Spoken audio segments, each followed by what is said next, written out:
Usually when we talk about like holding a tool, Hmm. maybe a hammer or a perfectly forged bronze chisel, we just think of it as, well, a tool. Right, right. Just an object. Exactly. It's just an object. You drop it and, gravity pulls it down. It's heavy, it's cold, and it absolutely does not care about your feelings, your politics, or frankly, your opinions.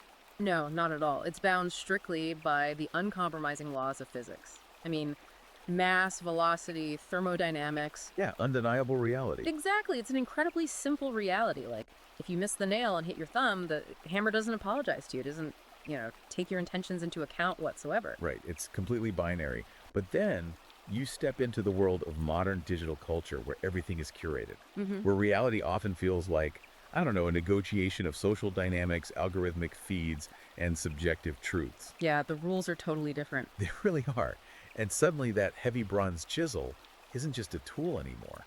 Like when you place it next to a smartphone, it becomes this philosophical weapon. It becomes the absolute antithesis of what some might call the digital void.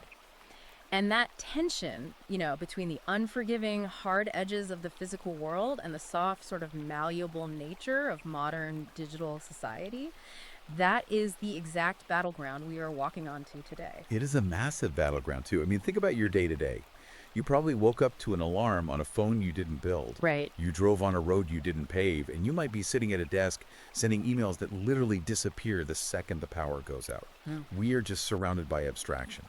And the author we are looking at today is pointing directly at that abstraction and saying it is not an accident. He says it is an engineered cage. He really does. So welcome back to the deep dive, everyone. Before we take one step further into this highly charged landscape, I want to ask you a quick favor. Please hit that like button and subscribe to the show right now. It is the best way to help us keep bringing you these deep, unfiltered explorations of the most fascinating and honestly sometimes controversial materials out there. And today's material absolutely requires some heavy-duty handling. Oh, that is putting it mildly. Today we are reviewing a newly published ebook titled Divorced from Reality: The Legal Dismantling of the Patriarchal Bond by Conrad Riker. And let me set the mission for this deep dive right off the bat so you know exactly what you are walking into. Yeah, context is key here. 100%. We are unpacking a highly provocative, deeply politically charged manifesto.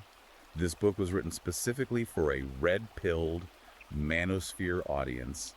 It is aggressive, it is unsparing, and it takes absolutely zero prisoners. The rhetoric in this text is intense. I mean, Riker isn't just complaining about modern dating or culture. He is offering this totalizing philosophical, historical, and biological critique of modern Western society from the ground up. Which brings me to a very, very important strict disclaimer for you listening right now. In this deep dive, we are acting as completely neutral observers. Totally impartial. Right? Think of us as like fascinated anthropologists who have just discovered a highly volatile cultural artifact, and we are examining it in a clean room. We are not endorsing, we are not validating, and we are absolutely not taking sides on the right-wing or left-wing views presented here. Exactly. Our goal is simply to extract and analyze the ideas contained in the original source material. We want to show you the architecture of the author's arguments so you can understand how this worldview is constructed, literally brick by brick. Precisely. We are looking at the internal logic of the text. Whether you find his arguments deeply offensive, dangerously radical, or, profoundly resonating, our job is just to map the DNA of the book. We want to understand why he's making these claims and how he connects them. Beautifully said. And for those of you who want to dive into the raw source material yourselves, you can find the ebook on Amazon Kindle and Google Play Books right now. You can also follow the author at Conrad Riker on Substack. So where do we start? All right, let's open this up. Riker doesn't start with a political grievance about taxes or elections, which is what you might expect. He goes way deeper. He starts with an epistemological crisis. Right, going straight to the foundation. Exactly. For anyone who might be rusty on their philosophy terms, epistemology is the study of knowledge itself, like how we know what we know and how we define what is true. Riker claims that Western civilization has suffered a massive, catastrophic rupture in its epistemology. He really does. He roots his entire worldview in what he calls the Aristotelian tradition of objective empiricism. Okay, Aristotle. Yeah, to understand Riker, we have to look back at Aristotle.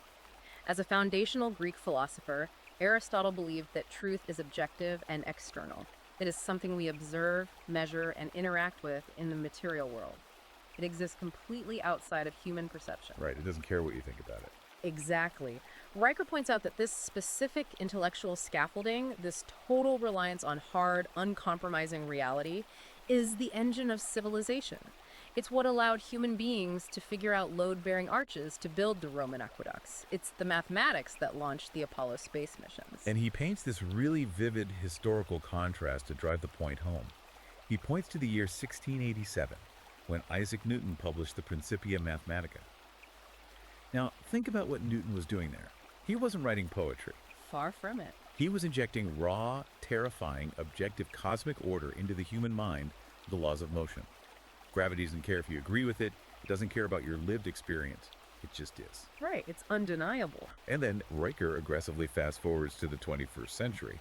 He points his finger at modern universities, places that used to be the vanguard of Newtonian physics and Aristotelian logic. Oh, this part is brutal. Yeah, he mocks them for building safe spaces equipped with coloring books and Play-Doh, because students are emotionally upset by the outcome of an election or a controversial speaker. From Riker's perspective, this contract isn't just a funny political meme, It is evidence of a total civilizational collapse. Wow. Yeah, he argues that society has traded objective empiricism for what he calls a female-coded obsession with emotional comfort. In his view, the modern establishment, academia, media, corporate HR departments, they now prioritize subjective feelings over hard mathematical facts. And he goes after this modern left-wing epistemology hard, calling it a self-refuting paradox. I want to make sure we're mapping his logic correctly here, because it's a central pillar of his book. It really is. He says that the modern progressive left claims all truth is subjective, that everything from gender to meritocracy is just a social construct dictated by historical power dynamics.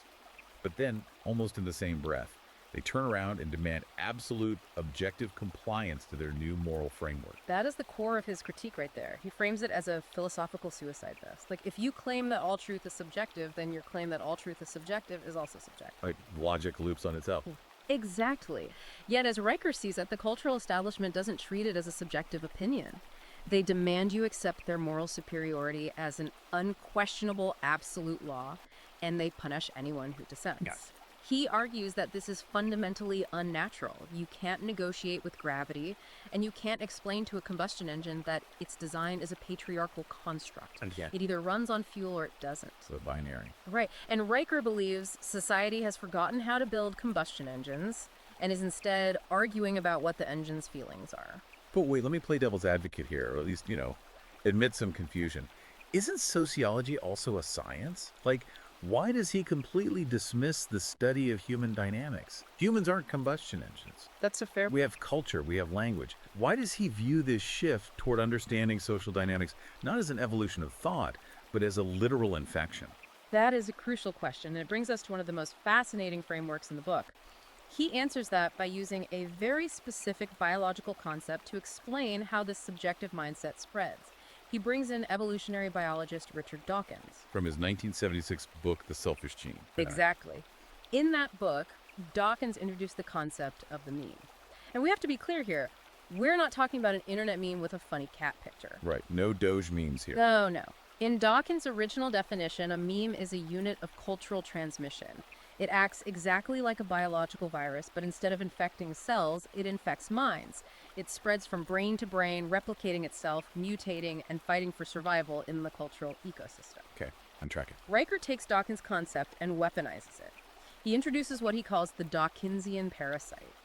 He applies this directly to modern social justice terminology. Okay, let's unpack this. If Riker believes the software of modern society is corrupted by this mimetic virus, what exactly does he view as the uncorrupted hardware of humanity? What's fascinating here is how he connects this to a highly prevalent phrase today, like toxic masculinity. Ah, okay. Riker argues that this term wasn't just organically coined, it is literally engineered like a mimetic virus. To use your computer analogy, it's like a malicious piece of code, a Trojan horse, designed to hijack a computer system's hardware. Wow. Okay. He claims this mimetic virus enters the modern man's brain and attacks his natural evolutionary defense mechanisms, things like logical reasoning, stoicism, and the biological drive for physical risk-taking. The virus reprograms the man to view his own natural instincts as toxic, causing him to act against his own biological interests. And the result of this infection, according to Riker, is the creation of what the internet calls NPCs, non-player characters. Right, exactly. Like the background characters in a video game who just repeat the same 3 lines of dialogue over and over. Yeah, Riker says these infected men have no internal monologue of reason anymore. They just parrot institutional talking points to gain social media likes or avoid being canceled by the establishment. They are literally running corrupted software. So if we are all infected by these subjective ideas, where is the baseline reality? What is the uncorrupted hardware? To understand Riker's view of uncorrupted hardware, we have to look at how he updates one of the most famous philosophical allegories in history, Plato's cave. Oh, this part of the book is incredibly vivid. Let's break this down for the listener. In Plato's original allegory from the Republic, he imagines a group of people who have been chained to the wall of a cave for their entire lives. Behind them is a fire, and between the fire and the prisoners, people are carrying objects. Right, and they only see the shadows. Exactly. The prisoners only see the shadows of these objects cast on the wall in front of them.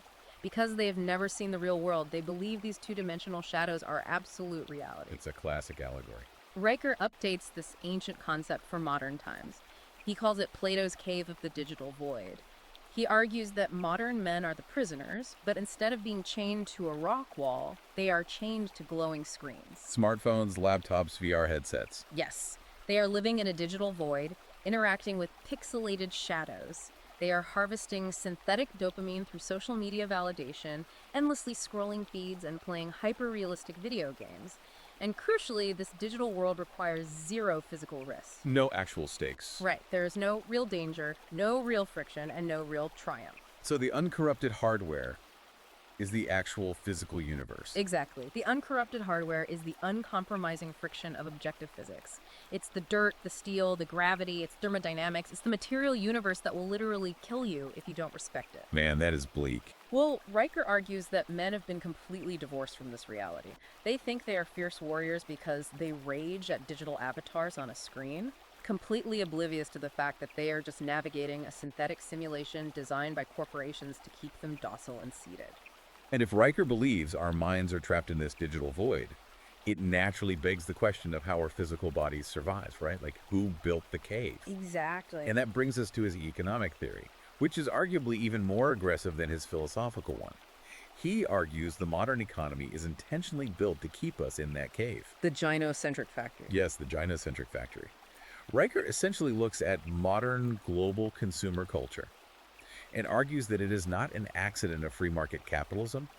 It is an intentional, systemic mechanism engineered to create physically soft, financially dependent, and mentally docile men who actually mistake their subservience for virtue. This is where his analysis of modern economics intersects violently with his biological claims. He believes the consumer matrix is designed to pacify the innate masculine drive to build and conquer, replacing it with a mandated passive drive to just consume. And to illustrate this, he rolls out what he calls the syllogism of the parasite. This is a central recurring theme in the book. He argues that modern progressive activists despise what they call the patriarchy, yet their entire existence, their entire ability to protest, is completely dependent on male-built infrastructure. He really forces the reader to look at the invisible architecture of the world. The electrical grid that powers the cities, the underground sanitation systems that prevent cholera. So sanitation is huge. Huge. Yeah. And the massive transoceanic internet cables that allow global communication. Riker views the ideological establishment as a parasite that is fiercely attacking its host, completely blind to the fact that if the host dies, like if the men maintaining the grid just walk away, the parasite dies with it in a matter of days. The example he uses that really sticks out, and I think everyone listening can immediately visualize this, is the iPhone supply chain. Oh, the supply chain argument, yeah. He points out the deep, unacknowledged irony of an activist sitting in an air-conditioned coffee shop using a sleek smartphone to tweet about dismantling the patriarchy. Riker stops and traces the physical reality of that phone. Like, where did it actually come from? Right, the raw materials. Yeah, he talks about coltan. For those who don't know, coltan is a metallic ore, short for columbite tantalite. It is absolutely essential for creating the tiny capacitors that store electrical charge in your cell phone. Without it, the modern digital age literally does not exist. It's foundational. And where does it come from? Right. Riker points out that it is primarily mined in the Democratic Republic of the Congo, often by men working in brutally dangerous, mud-slick trenches. He traces the entire lineage of physical suffering required to create that device. From the miners in the Congo to the men on massive ships laying fiber optic cables across the crushing depths of the ocean floor, to the male engineers designing the silicon architecture. It's intense. Riker argues that the pristine digital void these activists worship is entirely propped up by the calloused hands, the sweat, and the physical danger of the very men they are constantly criticizing as obsolete or toxic. It's a deliberate highlighting of cognitive dissonance. He's forcing the reader to look at the invisible physical labor that makes digital abstraction possible. Definitely. But I'm struggling a bit with this framing, honestly. Like, isn't coding an entirely new digital infrastructure a form of building? Sure. Why does Riker completely dismiss digital engineering as fake just because it doesn't leave calluses on your hands? Doesn't a software engineer designing a banking algorithm have incredible utility? To understand why he dismisses the digital so aggressively, we have to look at how he utilizes the Enlightenment philosopher John Locke. Okay, John Locke, let's go. In the 17th century, Locke formulated a foundational theory of property. He posited that a man naturally owns his own body, therefore he owns the labor of his body. Makes sense. When a man goes out into the state of nature and mixes his physical labor with the natural world, say, he chops down a tree and carves it into a chair, he transforms nature into property, he creates tangible value that didn't exist before. The chair is his because his physical energy is permanently embedded in it. Okay, I follow that. You carve the chair, you own the chair. But Riker argues that the modern corporate state matrix produces nothing tangible. It only consumes and redistributes. He takes this into the financial realm with what he calls the fiat fallacy. Ah, the fiat currency argument. Yeah, he looks at modern money, fiat currency. Since we went off the gold standard, our money isn't tied to physical reality. It's not a representation of gold in a vault. It's just ones and zeros on a banking ledger that a central bank can inflate or deflate at will. Riker calls it a digital illusion. Oh, this part of the book is absolutely brutal. He looks at how men interact with this digital illusion, specifically targeting the modern digital sex work industry, like OnlyFans. Right, he goes right for it. He does. Riker argues that historically, men were providers in the physical world. They built shelter, hunted, farmed. But today, he argues modern men have accepted the role of what he terms beta providers inside the digital void. Beta providers, wow. Yeah, they take fiat currency, which is already a digital abstraction of their labor, and they hand it over through a screen for pseudo-attention from women they will never meet who are heavily filtered and curated. It's all an illusion to him. He sees this as the ultimate tragedy of the modern male. Men exchanging their finite time and labor for a complete hallucination. It is an interaction totally divorced from physical reproduction, tangible connection, or objective reality. It is a devastating critique of modern isolation. He paints a picture of millions of men sitting alone in dark rooms, paying digital tokens for pixels. It's a bleak image. But what does this all mean for the average listener? Let's say you're not on those platforms. You just buy things online. You work a normal white-collar job. Is Riker saying that every time you click buy on a globalist shopping network, say, ordering a plastic phone case or a pre-made meal, you are committing an act of submission to this matrix? According to Riker's framework, yes, you are. And the psychological mechanism driving this submission is what he borrows from psychologist Barbara Oakley. She wrote about a concept called pathological altruism. Let's define that, because it sounds like an oxymoron. How can being altruistic be pathological? Well, true altruism is helping someone at a cost to yourself. Pathological altruism is an obsession with helping others to the point of self-destruction, or where the help actually causes objective harm. Okay, I see. Riker argues that the modern state exploits the natural biological masculine drive to provide and protect. It twists that instinct. Through taxation and corporate compliance, it siphons male labor to fund a massive bureaucratic welfare state. Riker claims this state actually disenfranchises the very men funding it, subsidizing their replacement by making the state the ultimate provider for women and children. So in his view, every time you passively consume, every time you grind away at an email sending job to pay taxes to a system that, in his view, hates you, you are engaging in pathological altruism. You are literally feeding the gynocentric factory. That's exactly his argument. Which brings us to the most legally dense part of the book. How does the system legally enforce this factory? Riker doesn't just blame consumer culture or internet trends, he blames the law. He points directly at the family courts and what he calls the therapeutic state. The legal dismantling part. Yes, he argues that the patriarchal bond, the traditional family unit, was systematically dismantled by the state. He claims they took what used to be a lifelong binding covenant and downgraded it into a highly revocable consumer contract. To prove this, he takes the reader on a legal history tour, starting with the advent of no-fault divorce in the late 1960s and 1970s. Riker derisively renames this frivolous. Right, frivolity and divorce. He spends a lot of time on this. Prior to no-fault divorce, if you wanted to dissolve a marriage, you had to prove objective fault in a court of law. You had to bring evidence of adultery, physical abuse, or abandonment. Real evidence. Exactly. The state viewed the marriage as a structural pillar of society that couldn't just be knocked down on a whim. But Riker says that removing objective fault and replacing it with the vague concept of irreconcilable differences was a civilizational disaster. He hates that phrase. Oh, he hates it. He frames irreconcilable differences as legal code for temporary emotional dissatisfaction. He claims this legal shift elevated capricious emotion above the structural, objective integrity of the family unit. Suddenly, the state was saying that a temporary feeling of unhappiness was more legally binding than a permanent vow. And he traces a legislative timeline to show how the state tightened its grip on men after the family was broken. He points to the 1986 Bradley Amendment in the United States. Yes, the Bradley Amendment. For listeners who might not be familiar with family law, this fundamentally changed how child support debt is handled. Riker calls it a legislative hammer. And the mechanics of this law are actually terrifying when he lays them out. The Bradley Amendment makes child support debt immutable, meaning it cannot be retroactively reduced by a judge, and it cannot be discharged in bankruptcy. Under any circumstances. Right. Riker sets up a hypothetical to show why he thinks this breaks the spine of due process. Imagine a man is paying his court-ordered support. He works in construction. One day, a beam falls on him and he breaks his back. He is hospitalized for 6 months and cannot work. He physically cannot earn money. It's a tragic scenario. It is. But Riker points out that under the Bradley Amendment, the debt continues to accrue every single month he is in that hospital bed. And when he gets out, he owes a massive arrearage. The state doesn't care. Exactly. The state doesn't care that physics broke his back. The debt is sealed. He says the state will just intercept his disability wages, suspend his driver's license, or throw him in a cage for non-payment.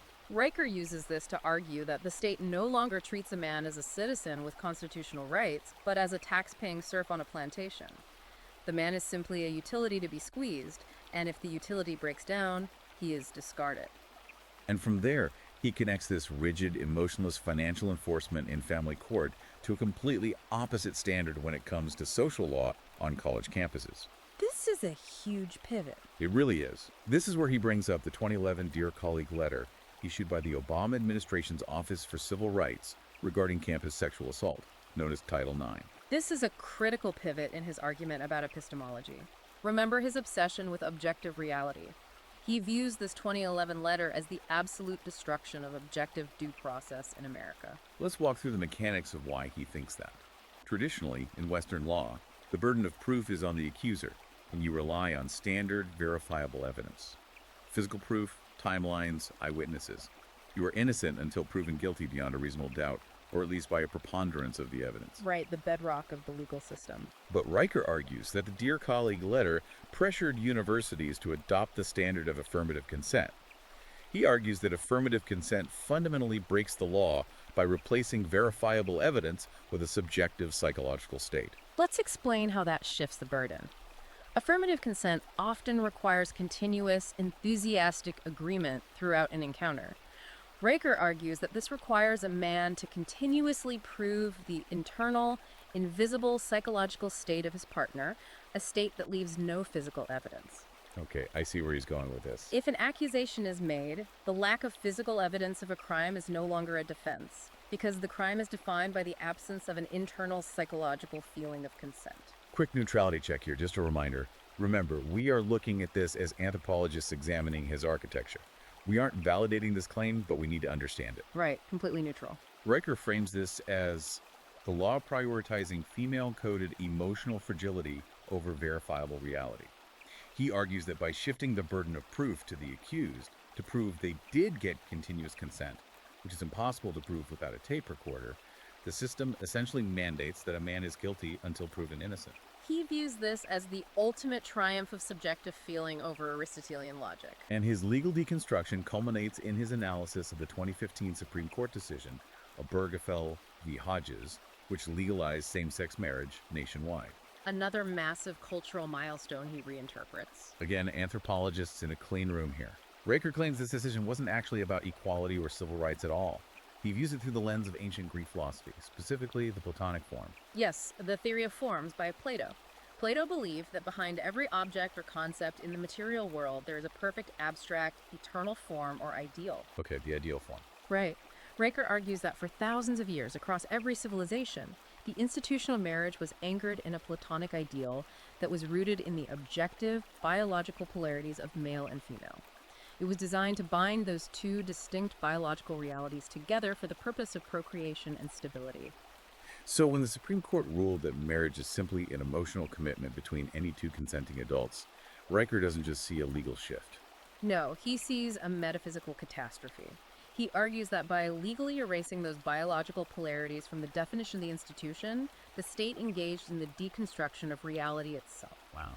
He believes it stripped marriage of its Platonic form, reducing a sacred, biologically necessary civic institution into just another genderless, state-managed consumer contract. Here's where it gets really interesting, because this brings up a massive contradiction in modern culture that Riker gleefully exploits. Society is constantly bombarding men with messages to change their behavior. We see it in movies, in HR training, and articles. Men are told to open up, to go to therapy, to be emotionally vulnerable, to cry more. Right, it's everywhere. But Riker argues that this push for emotional vulnerability is actually an evolutionary shit test and a total trap, doesn't he? Absolutely does. This is central to his critique of what he calls the therapeutic infantilization of the state.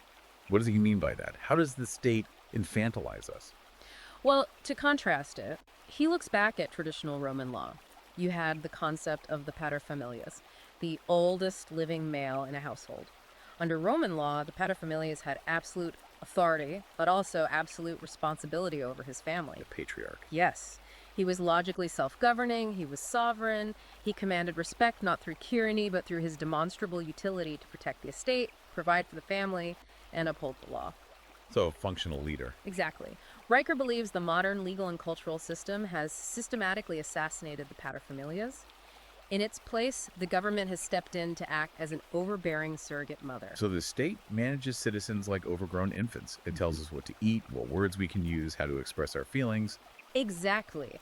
And in this infantilized state, men are encouraged to abandon traditional stoicism and embrace emotional vulnerability as their highest virtue. But here's the trap Riker identifies, right? Yes. He warns his readers that no matter what society says it wants, human females are still biologically wired by millions of years of evolution to respond to male utility, strength, and emotional solidity. Right. He claims that when a man capitulates to modern therapy speak, like when he breaks down, cries, and dumps his insecurities onto his partner, he fails an innate subconscious biological test.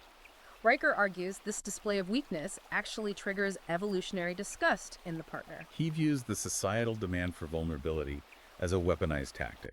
He says the culture tells you to disarm yourself, to show your soft underbelly, only so they can uncover your weaknesses and make you docile. A docile, crying man is much easier to subjugate in those very family courts we just discussed than a stoic, self-governing paterfamilias. It's all connected for him. It is a relentlessly grim, almost dystopian diagnosis of modern society. Like, if you buy his premise, you are trapped in a digital cave, milked for taxes by a parasitic state, legally subjugated by family courts, and told to cry about it so your partner will lose respect for you. It's a very dark worldview. It really is. Yeah.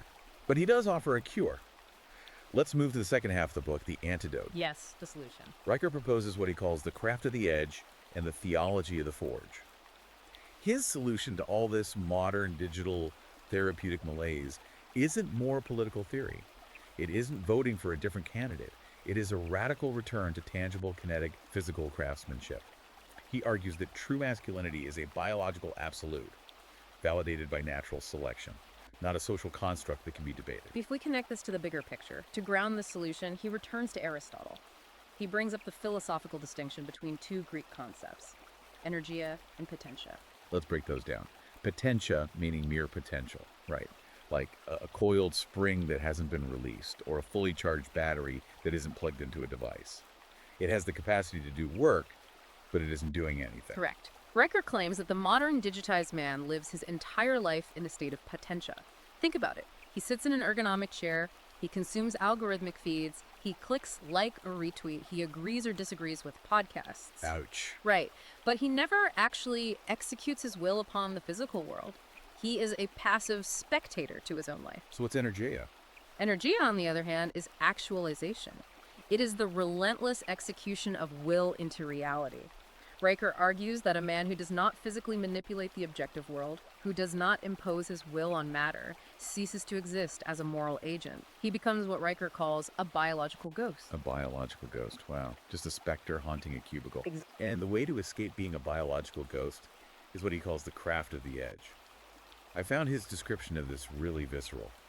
It's the act of taking chaotic raw material, like a rough, unshaped stone, a piece of hard hickory wood, or unrefined metal ore, and imposing a sharp functional boundary upon it. It's very tactile. Yeah, he actually shares a deeply personal anecdote about his own neurological awakening. He writes about being completely burnt out by corporate life, drowning in emails and spreadsheets, feeling entirely disconnected from his own humanity. So he decided to build a forge in his backyard. A literal forge. Yeah, he took raw ore, coal, and fire, and he set out to forge a bronze chisel. He describes the exact moment of transformation, too. He writes that when he finally pulled the glowing metal from the fire, laid it on the anvil, and struck it with a heavy hammer, he felt the shockwave travel up his arm, into his shoulder, and right into his brain. He calls it a violent recalibration. Yes. He says in that moment of physical friction, of shaping raw matter with his own strength, he felt he was touching the platonic form of the creator. He wasn't debating theory, he was bending reality to his will. And Riker uses fascinating historical anecdotes to back up this philosophy of physical friction triumphing over theoretical knowledge. He points to the story of John Harrison. Oh, this is a great story. For those who don't know the history of navigation, this is an incredible story. In the early 18th century, sailors could easily figure out their latitude, how far north or south they were, by looking at the sun.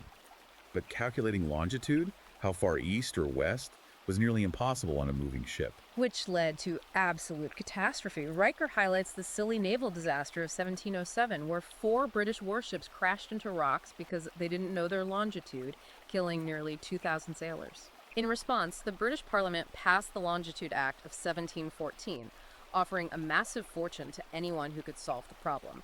The greatest scientific minds of the era, the elite astronomers of the Royal Society like Neville Maskelyne, were obsessed with finding a solution in the stars. Right, abstract theory. They spent decades doing highly abstract, heavenly mathematics, trying to chart lunar distances, and they kept failing. But John Harrison wasn't an elite astronomer. He was a working-class carpenter and clockmaker. He realized that to find longitude, you just needed to know the exact time back at your home port compared to your local time. So he decided to build a clock that could keep perfect time on a rocking, humid, freezing ship. And the elites mocked him. They did. They thought it was impossible for a mechanical contraption made of brass and friction to solve a problem that the grand mathematics of the heavens couldn't. But Harrison spent decades getting his hands dirty. He built the marine chronometer, using complex physical mechanics to counteract temperature changes and the motion of the waves. He solved the greatest scientific problem of his era, not with abstract theory, but with gears, springs, and physical mastery. And Riker frames this story perfectly for his audience. It is masculine, hands-on mechanical pragmatism defeating the emotionally driven, status-obsessed consensus of the academic elite. Harrison didn't need their approval. The clock either kept time or it didn't. Reality vindicated him. And Riker brilliantly contrasts that historical triumph with a modern tragedy to show what happens when we abandon that physical rigor. He brings up the 1999 Texas A&M bonfire collapse. Now, for those who don't know the history of the Aggie bonfire, it was a massive century-old tradition at Texas A&M University. Every year, students would cut down thousands of logs and stack them into a towering structure, sometimes 60 feet high, and burn it before a football game. Right, huge tradition. For decades, the bonfire was built by students using rigorous, hierarchically driven physical labor. It was overseen by a strict chain of command, led by students known as Red Pods. It was an intense, physically demanding, almost militaristic exercise in structural engineering. But Riker claims that in the late 1990s, the culture surrounding the bonfire shifted. He argues it became more egalitarian and inclusive. He claims the university and student leadership began substituting the hard mathematics of structural integrity and strict, uncompromising hierarchy with what he calls female-coded consensus and emotional inclusion. They changed how the logs were wired together. They changed the leadership structure to be less rigid. And the result was a catastrophic failure. Yeah. In November 1999, during construction, the massive stack of logs collapsed. 12 people were crushed to death, and 27 others were injured. Riker's takeaway from this tragedy is absolutely brutal. He writes that gravity does not apologize. Gravity does not care about your inclusivity initiatives. The universe will crush you if you replace structural integrity with emotional rhetoric. He uses the bonfire collapse as a macro metaphor for all of Western civilization. And he actually cites modern medical data to support this innate biological need for physical engagement and structure, doesn't he? He does. He references a 2021 study from the Journal of Men's Health.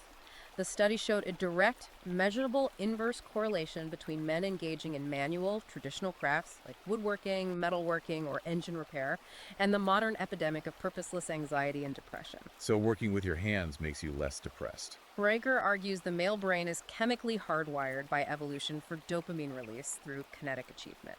When you take away the hammer and give a man a spreadsheet, his brain literally starves for meaning. I have to marvel at the sheer intensity and consistency of this worldview, but I still find myself questioning the absolute rigidity of his boundaries. Well, why does he insist so heavily on raw materials and hand tools?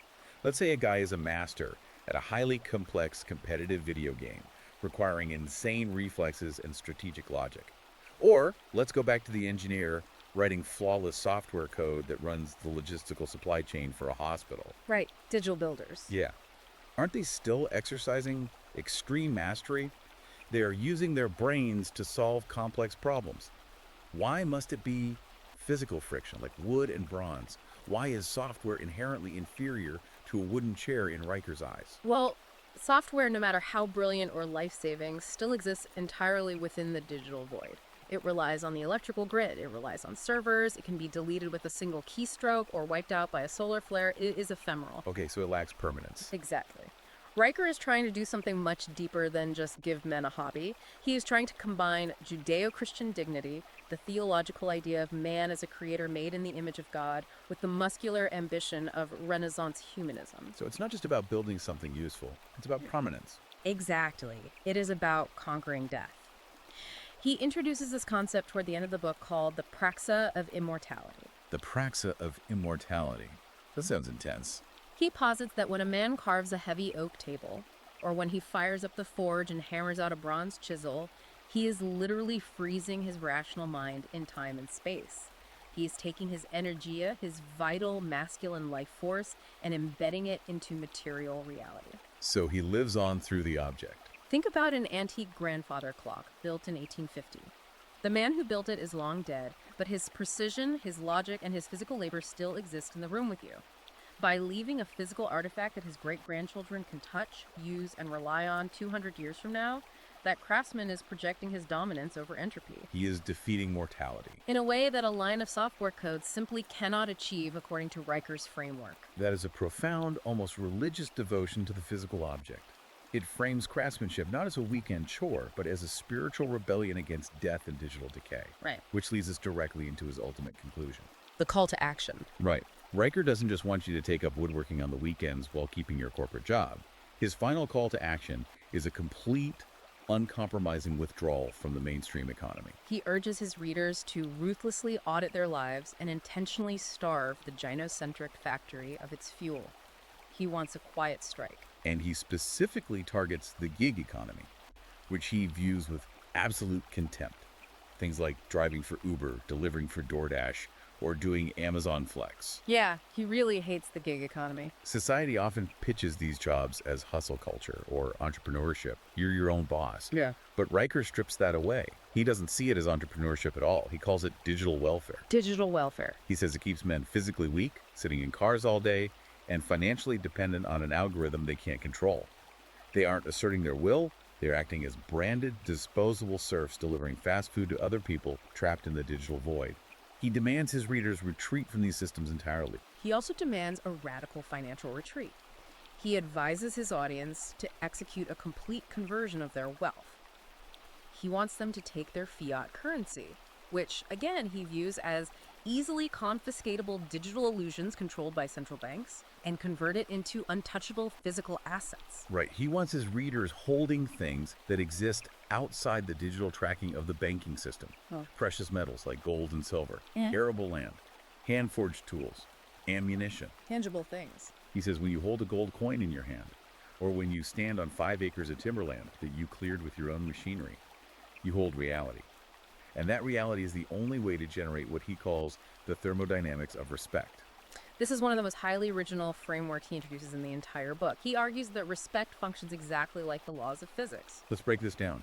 The first law of thermodynamics states that energy cannot be created or destroyed, only transformed. Riker applies this to human social dynamics. He says respect cannot be created out of nothing.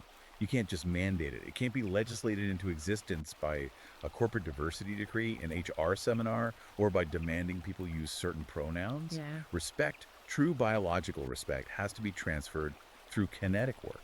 And the example he gives is so vivid, I think it perfectly encapsulates his entire worldview. Let's hear it. Imagine a house in the dead of winter. It is freezing cold. The family inside is shivering, wrapped in blankets, miserable. The digital thermostat is useless. Miserable situation. A man steps into that house. He doesn't call a repair service on an app. He goes down to the basement, diagnoses a broken heating element in the furnace, takes his tools, and fixes it with his own calloused hands. He restores warmth to the house through the sweat of his brow and his mechanical knowledge. That's real utility. Raker says that man isn't just doing a repair job.